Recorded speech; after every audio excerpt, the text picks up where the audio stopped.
Hey everyone, so I want to do this quick YouTube video because I've been thinking a lot about where the country is growing, or really where the world is going in terms of who governs who. And there's been a lot of discussion recently about, are we going to see one big political outsider candidate come in because the voters on the Republican side don't believe the GOP is doing enough to push back against restrictions and mandates.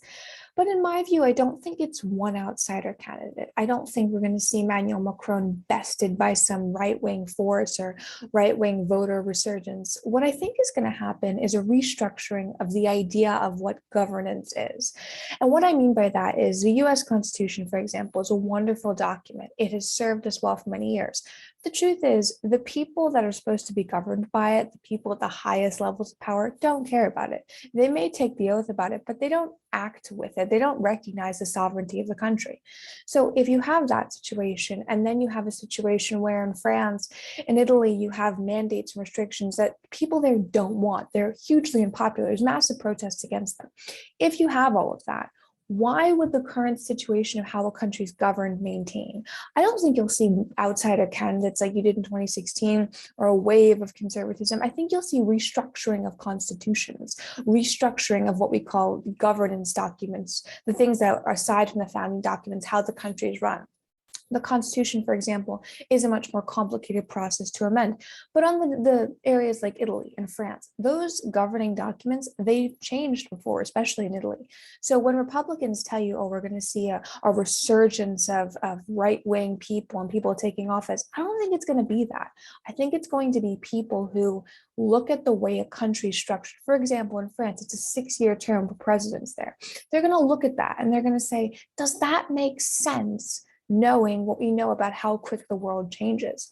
So maybe the focus in the US shouldn't necessarily be how do we get one, great person in, because we did that before. We had a situation where you had one great leader, some people think, in Trump. You had one person, everyone hinged all their hopes and wishes onto that person. But in reality, what you didn't need that. You needed a restructuring of how the country's run to take more power away from this group of like 1,000 people who seem to run everything and put it back in the hands of local government or in the hands of business. That's what you needed. So maybe what you need on the world level isn't a couple new right-wing people or independent leaders. You need a restructuring of how countries are governed. Because until you have that, you're always just a stone throw away from mandates and chaos.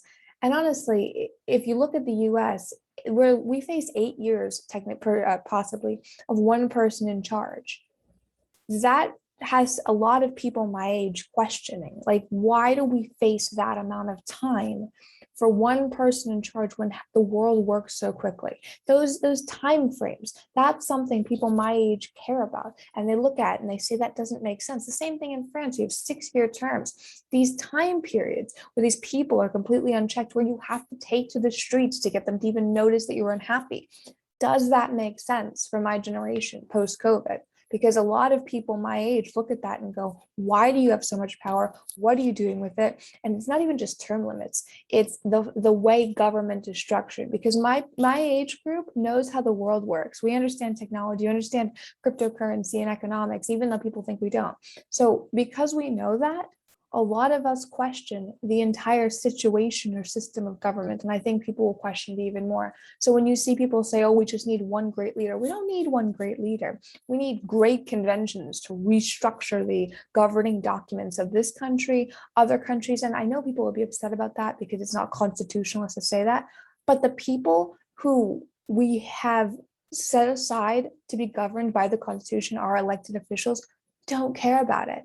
So why are we holding on to it? It doesn't make any sense to me. And maybe people will say that's naive, but in reality, I'm looking at this 50 years down the road because I'm only 21. And I don't see how only one political side subscribing to the Constitution as it is, that document, makes sense if the other side's going to be in power more often and honestly have a bigger say in what's going to happen. Because in the United States, we look at the Constitution on the Republican side as the only way forward. We just need to get back to adherence to it. Constitution didn't really have a lot to say about cryptocurrency or about anything to do with the economy as it is now. It's a great founding moral document, but looking at where we are with restrictions and mandates, as a young conservative, I look at it and I say, at least if it hasn't failed us, our adherence to it has dissipated so much that it's sort of just something we talk about in our history, and it doesn't really seem to be something that governs us anymore on a moral or philosophical level. So I just wanted to leave this little YouTube video. I'm sure it will upset some people who think I'm not being constitutional enough, but look at it from my perspective, my generation. When all you've heard from the GOP is we have to honor the Constitution, or you've heard in Italy, young people in Italy have heard you got to honor the governing documents, or France, or all these countries. And then we watch the people that are elected who for some reason think they're better than everybody else stamp on them, or change them to fit their own needs. So why aren't we doing that? Why aren't we calling for restructurings of government? Because honestly, you want to win over the youth vote, tell them they get to actually have a role in the restructuring of their own government. Tell them that they get to change age requirements and term limits. That's how you get people to care. That's the only thing that's going to do it, especially because of the restrictions and mandates coming out. Thank you everyone for tuning in. Please link this below, or please look at the links below here and follow me, and go ahead and comment your thoughts. Good night, everybody.